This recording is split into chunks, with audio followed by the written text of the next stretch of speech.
이 형통한 삶은 범사에 뜻한 바가 이루어지는 축복된 삶을 의미하지요. 그래서 형통한 삶이 되기 위해서는 형통의 의미를 바로 이해하는 것이 참으로 중요합니다. 이 형통은 이 국어사전적 의미로 보면 뜻한 모든 것, 모든 일이 잘 되어지는, 이 번영하는 삶을 의미하지요. 그래서 목적한 바가 이룬다는 이 성공의 의미가 강한 단어가 형통입니다. 그런데 이 세상적 형통과 이 성경적 형통은 분명한 차이가 있는 것을 볼 수 있습니다. 그래서 우리는 이 성경적 형통, 주 안에서의 형통이 되어야 하는 거예요. 이 세상적 형통은 내가 원하는 것이 잘 되어지는 것이 형통이죠. 내가 뜻한 바가 다 이루어지는 그런 삶이 형통이죠. 그런데 바로 성경적 형통은 뭐냐면 형통의 이유나 형통의 결과가 바로 하나님과 관련이 되어 있는 거예요. 다시 말씀드리면 바로 하나님께서 함께 하시는 것이 형통이다 하는 것입니다. 이 창세기 39장 2절에서 3절로 보면 여호와께서 요셉과 함께 하심으로 그가 형통한 자가 되어 그 주인 애굽 사람의 집에 있으니 그 주인이 여호와께서 그와 함께 하심을 보며 또 여호와께서 그의 범사에 형통케 하심을 보았더라 그랬습니다. 그러니까 세상적으로 보면 요셉이 형통한 자가 아닌데 하나님께서는 요셉을 형통한 자다 이렇게 말씀하신 그 이유가 뭐예요? 하나님께서 함께 하신 것이 형통이라는 거예요. 지금 현재는 너무 힘들고 어렵고 그리고 세상적으로 보면은 정말 모든 것을 잃은 자 같고 그리고 안 된 것 같은 그런 삶의 여정이라 하더라도 하나님이 함께 하신다면 그것이 바로 형통한 삶이다. 여러분, 결국 형통의 이유나 형통의 결과가 바로 하나님께서 축복해 주셔서 하나님이 함께 하심으로 형통하고 하나님이 함께 하심으로 결국 잘된 일들은 이 형통의 결과가 어떻게 되어지느냐? 주님의 뜻을 이루고 주님께 영광 돌리는 삶이 되는 줄로 믿습니다. 그러니까 정말 주 안에서의 형통한 자가 되게 되어야 바로 하나님께 영광을 돌리는 삶이 되는 겁니다. 그러니까 오늘 이 본문 말씀을 보면 사울의 집과 다윗의 집 사이에 전쟁이 오려매 다윗은 점점 강하여 가고 사울의 집은 점점 약하여 가니라 그랬습니다. 세상적으로는 사울의 집이 형통한 집입니다. 그리고 다윗의 집은 형통치 못한 그런 환경 가운데 있는 거예요. 그런데 하나님이 보실 때 사울은 형통치 못한 자의 길을 걸어갔고 다윗은 형통한 자의 길을 걸어갔기 때문에 결국 삶의 결과를 보니까 다윗은 점점 강하여지고 다시 말씀드리면 하나님께서 함께 하셔서 다윗의 인생은 형통한 인생이 된 줄로 믿습니다. 시편 1편 1절로 6절 보면 복 있는 사람은 악인의 길을 쫓지 아니하며 죄인의 길에 서지 아니하며 오만한 자의 자리에 앉지 아니하고 오직 여호와의 율법을 즐거워하여 그 율법을 주야로 묵상하는 자로다.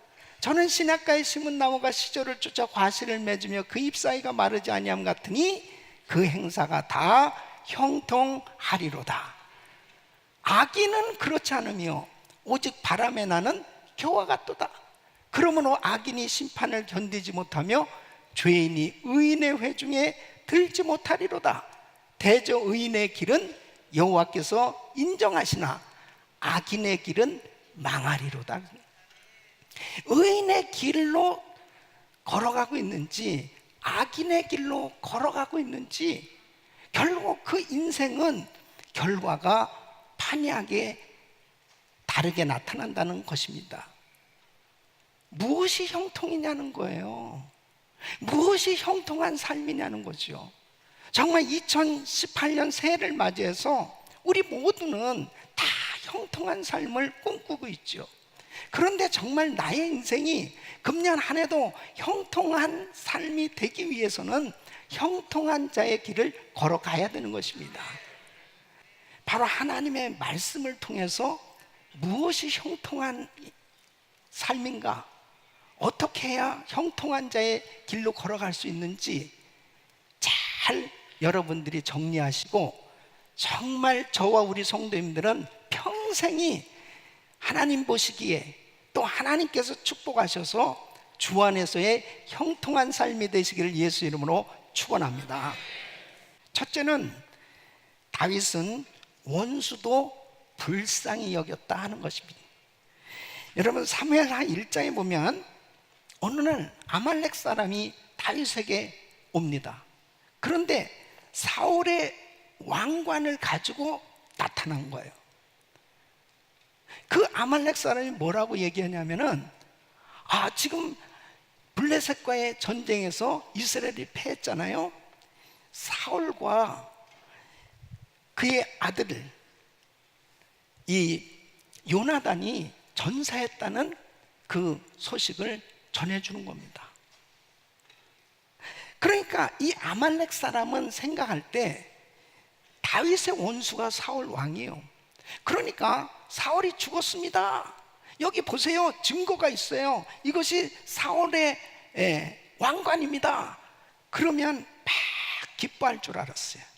그런데 사무엘하 1장 12절 보면 사울과 그 아들 요나단과 여호와의 백성과 이스라엘 족속이 칼에 죽임을 인하여 저녁 때까지 슬퍼하며 울며 금식하니라. 이 다윗은 사울이 죽었다는 소식을 듣고 금식하면서 슬퍼하면서 애도를 하는 거예요. 애도 정도가 아니죠. 이 사울의 죽음을 진정으로 애도하는 노래를 만들어서 이제 백성들에게 다 전파하고 명령까지 하는 것입니다. 사무엘하 1장 23절 25절 보면 사울과 요나단이 생전에 사랑스럽고 아름다운 자로니 죽을 때에도 서로 떠나지 아니하였도다. 저희는 독수리보다 빠르고 사자보다 강하였도다. 이스라엘 딸들아, 사울을 슬퍼하여 울지어다. 저가 붉은 옷으로 너희에게 화려하게 입혔고 금놀이개를 너희 옷에 채웠도다. 오호라, 두 용사가 전쟁 중에 엎드러졌도다. 요나단이 너의 산 위에서 죽임을 당하였도다. 이 사울 왕이 아주 훌륭한 용사, 이스라엘의 영웅이었다는 겁니다. 이 사울 왕 때문에 이스라엘 백성들이 좋은 옷도 입게 되었고 잘 살게 되었. 바로 이 사울 왕은 공로자였다고 그를 칭송을 하는 것입니다. 여러분, 사실 다윗이 어떻게 이렇게 사울을 정말 높일 수가 있었는지, 어떤 면에서 보면은 이 다윗에게 있어서는 너무나 큰 상처를 가지고 있는 사람, 이 다윗에게 엄청난 상처를 준, 거의 10년이 넘도록 그렇게 다윗을 죽이려고 했습니다. 몇 번이나 죽을 뻔했습니다. 여러분, 목숨이 뭐 몇 개씩 됩니까? 한 번 죽으면 끝인데 다윗은 정말 지난 10년 동안 이루 말할 수 없는 어려움을 겪었습니다. 그런데 이 다윗은 오히려 그 아말렉 사람, 이 전세했다는 소식을 전해준 사람, 이 왕관까지 가지고 왔던 사람 상 주기는커녕 저놈을 죽이라는 거예요. 뿐만 아니라 10년 동안 자기를 그렇게 힘들게 했던 원수 사울 왕에 대해서 이렇게 칭송을 하면서 애도를 하면서 또 그를 왕으로 존중하고 아버지라고 부르면서 그의 허물을 다 덮어주는 겁니다. 여러분, 이 다윗의 마음은 예수님의 마음인 거예요. 그래서 우리 예수님께서는 마태복음 5장 44절로 45절에 이렇게 말씀하십니다. 나는 너에게 이르노니 너희 원수를 사랑하며 너희를 핍박하는 자를 위하여 기도하라. 이같이 한즉 하늘에 계신 너희 아버지의 아들이 되리니 이는 하나님이 그 해를 악인과 선인에게 비추게 하시며 비를 의로운 자와 불의한 자에게 내려오심이니라. 우리 예수님께서는 원수를 사랑하고 핍박하는 자를 위해서 기도하기를 그렇게 원하시는 것을 말씀하고 있습니다. 이것은 에베소서 4장 32절에 이렇게 말씀한, 서로 인자하게 하며 불쌍히 여기며 서로 용서하기를 하나님이 그리스도 안에서 너희를 용서하심과 같이 하라. 하나님의 은혜, 하나님의 사랑을 입은 다윗은 그 사랑으로 원수인 사울 왕을 품은 겁니다. 여러분, 이것이 바로 형통한 자의 길을 선택했다는 거예요. 두 번째는 사람들을 진심으로 사랑하는 것입니다. 다윗은 사람들을 진심으로 사랑할 줄 아는 사람이었습니다. 여러분, 사울 왕이 이 블레셋과의 전쟁으로 패하게 됐잖아요. 그때 이 블레셋 사람들이 사울의 시신을 성벽에 매달았습니다. 이제 자신들이 승리했다는 거죠. 이 소식을 누가 들었냐면 길앗 야베스 사람이 듣습니다. 이 길앗 야베스 사람들은 자신들이 이 암몬의 공격을 받아서 다 죽을 수밖에 없는 이런 상황 가운데 놓였을 때 이 사울 왕이 군사를 동원해서 도와줬단 말이에요. 그래서 생명의 은인이야, 이 사울 왕이. 그러니까 이 길앗 야베스 사람들은 요단 동편에 살고 있었습니다. 요단강을 건너서 기습적으로 하며 와서 이제 이 사울 왕의 시신을 수습해 가지고 길앗 야베스 지역으로 갑니다. 그곳에서 이제 장례를 잘 치러줘요. 이 이야기를, 이 소식을 다윗이 듣습니다. 사무엘하 2장 5절로 6절에 이렇게 말합니다. 다윗이 길앗 야베스 사람들에게 사자들을 보내어 가로되 너희가 너희 주 사울에게 이처럼 은혜를 베풀어 장사했으니 여호와께 복을 받을지어다. 너희가 이 일을 하였으니 이제 여호와께서 은혜와 진리로 너희에게 베푸시기를 원하고 나도 이 선한 일을 너희에게 갚으리니 그랬습니다. 여러분, 사실 길앗 야베스 사람들도요 사울과 다윗이 원수라는 거 압니다. 만일 자기들이 사울의 왕의 이 시신을 수습해서 장례를 하고 선대하게 했을 때 혹시 행여라도 다윗에게 미움을 받을 수도 있는 일이죠. 그런데 다윗은 어떠한 이 환경 가운데 이 사람들의 그 행위, 그 사람들의 선행을 귀하게 보고 칭찬해 준 겁니다. 어떤 이유를 따진 게 아니에요. 야, 정말 야베스 사람들 참 의리 있는 사람들이구나, 이 사람들 된 사람들이구나 하고 그 선행을 칭찬해 준 겁니다. 사실 사울 왕은 진짜 못된 사람입니다. 사울 왕은 정말 나쁜 사람이에요. 사무엘상 22장에 보면은 다윗이 사울에게 막 쫓겨다닐 때요 너무너무 배가 고프지 않았겠어요? 그러니까 자기 일행들과 함께 어디를 들어갔냐면 성전으로 들어갔어요. 그 성전에는 진설된 떡들이 있지 않습니까? 저 떡 좀 달라고 그랬어요. 그랬더니 제사장 아히멜렉이 떡을 줬어요. 그리고 골리앗에게 애었던 그 칼도 다윗에게 주었습니다. 이 소식을 사울 왕이 듣고요 결국 이 제사장 아히멜렉과 그 속한 모든 가족들, 그리고 제사장과 함께한 이 또 많은 이 성전에서 일하는 사람들, 제사는 85명을 그냥 어린 아이들까지 싹 죽였습니다. 정말 그렇게 지독했던 사람이에요. 그런데 다윗은 정말 이 야베스 사람들에게 선을 행한 그 부분만 딱 객관적으로 보고 이 야베스 사람들을 칭찬했던 걸 볼 수 있습니다. 여러분, 우리가 신앙생활하면서 참 중요한 것은 뭐냐면 사람들을 칭찬할 줄 아는 사람이 돼야 돼요. 여러분, 칭찬할 줄 아는 사람에게는 사람이 붙는 거예요.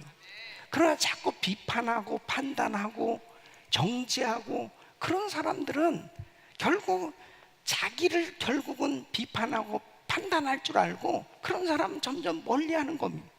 그러니까 우리 예수님께서도 제자들을 책망하실 때도 있지만 주로 그들이 잘한 일에 있어서는 칭찬하시는 걸 볼 수 있습니다. 그래서 요한복음 1장 47절에 보면 나다나엘을 칭찬하십니다. 참 이스라엘 사람이라 그 속에 간사한 것이 없다. 보니까 참 저 사람 이중인격자가 아니네, 아주 순수한 사람이네, 그러면서 칭찬을 해주셨어요.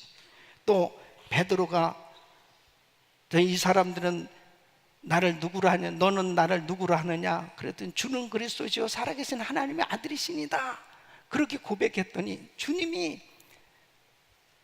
베드로를 향해서 야 바요나 시몬아 네가 정말 복이 있다. 이를 내게 알게 하는 혈육이 아니라 하늘에 계신 내 아버지시다 하면서 천국 열쇠를 내게 주노니 내게 주겠다 그렇게 칭찬해 주시잖아요.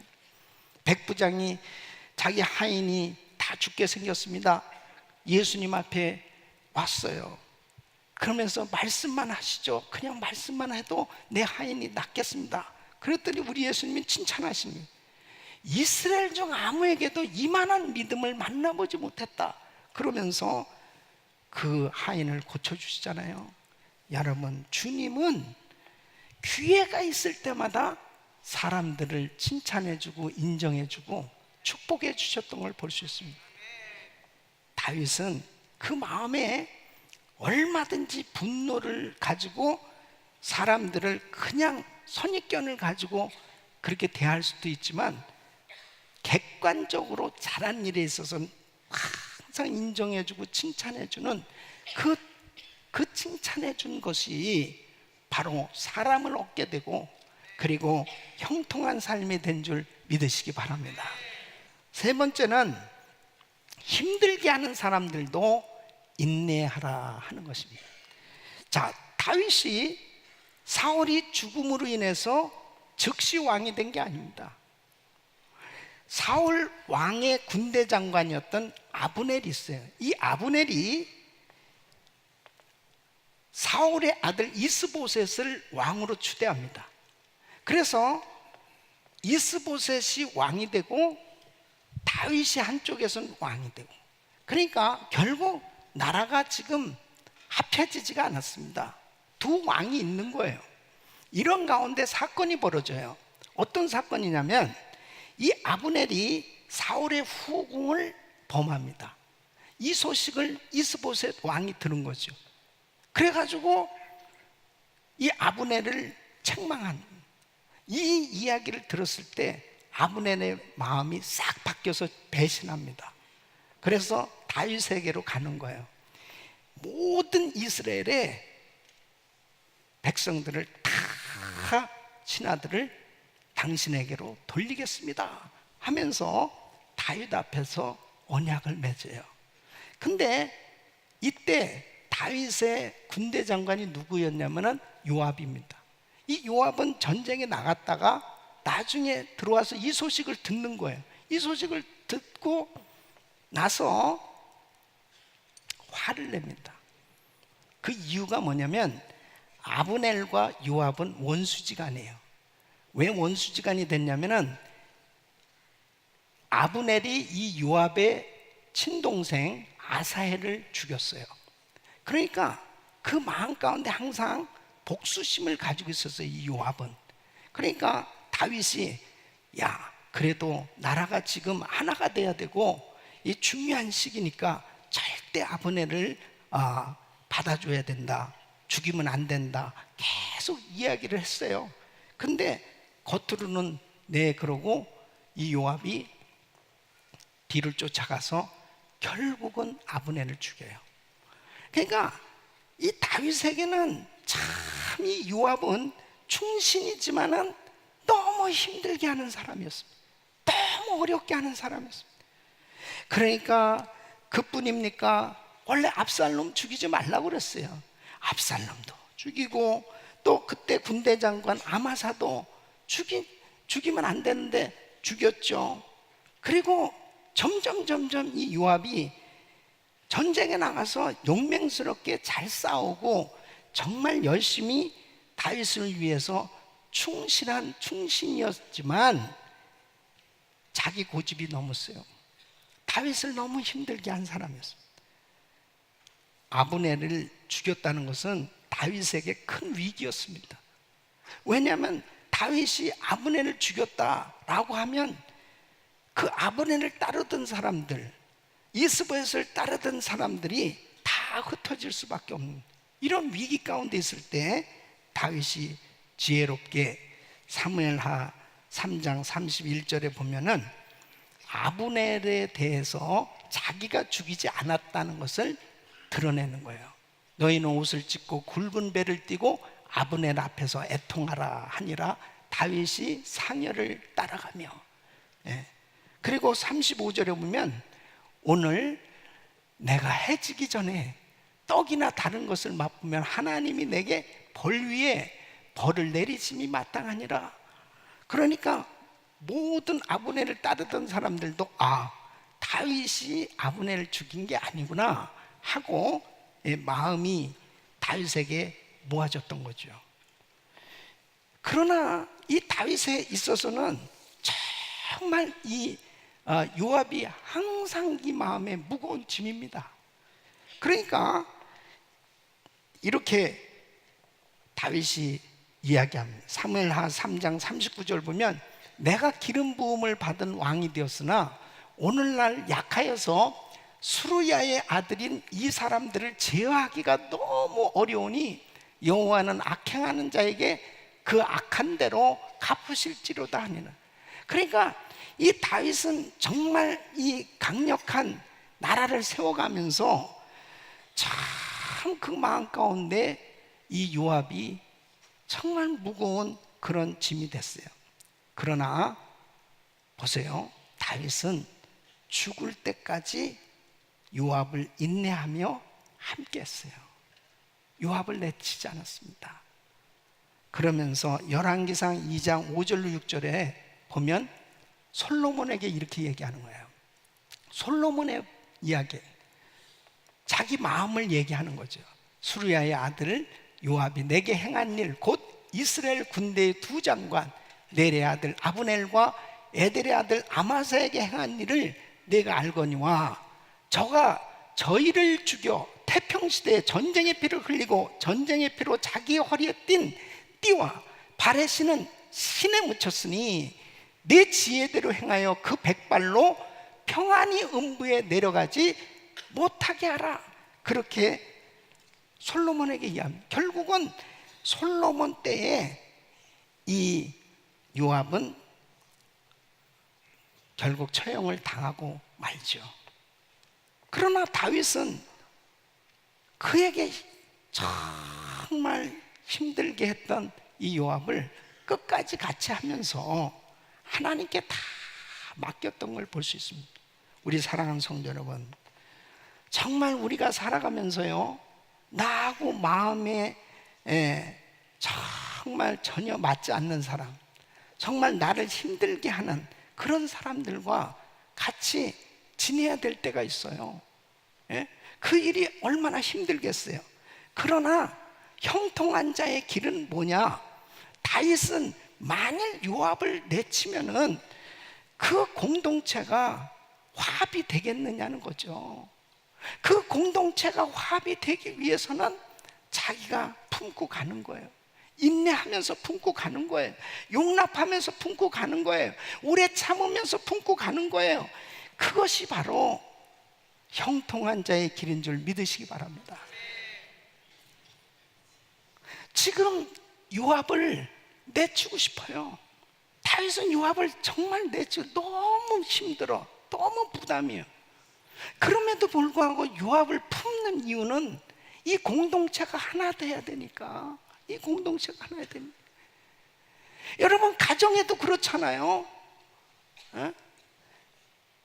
자녀들을 생각하면은 절대로 이 부부가 넘지 말아야 될 선 넘으면 안 되는 거죠.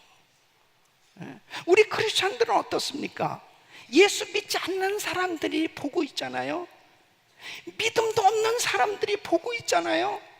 그 예수 믿는 사람들의 그 모습을 보면서 그 사람들에게 이거 덕이 될까, 덕이 되지 않을까, 이런 걸 생각하면 덕이 안 되니까 내가 그래도 품어야지, 내가 그래도 참아야지. 그것이 바로 형통한 자의 길인 줄 믿으시기 바랍니다. 내 마음대로, 내 내키는 대로 말할 거 다 해버리고, 내 내키는 대로 행동할 거 다 해버리고, 내 내키는 대로 싸울 거 다 싸우고, 그것은 형통치 못한 자의 길을 선택한 거예요. 여러분, 무엇이 형통입니까? 다윗은 형통한 자의 길을 선택했기 때문에 결국 보면은 결국 그는 형통한 삶이 됐어요. 사울은 형통한 삶으로 보여졌지만 결국 형통치 못한 자의 그 길을 걸어갔기 때문에 그의 삶의 말로는 결국은 망했습니다. 우리 인생이 그렇습니다. 형통한 자의 길을 선택해야 형통한 삶이 되는 줄로 믿습니다. 다윗은 원수도 불쌍히 여기고 원수까지라도 그가 다 용납할 수 있는 그 마음을 가지고, 그리고 사람을 칭찬하고 인정해주고 힘들게 하는 사람조차 인내하면서 용납할 줄 아는 형통한 자의 길을 걸어갔기에 다윗이 형통한 삶이 된 것처럼 우리 사랑하는 성도님들의 삶이 꼭 형통한 자의 길을 선택하고 형통한 삶이 되시기를 예수 이름으로 축원합니다.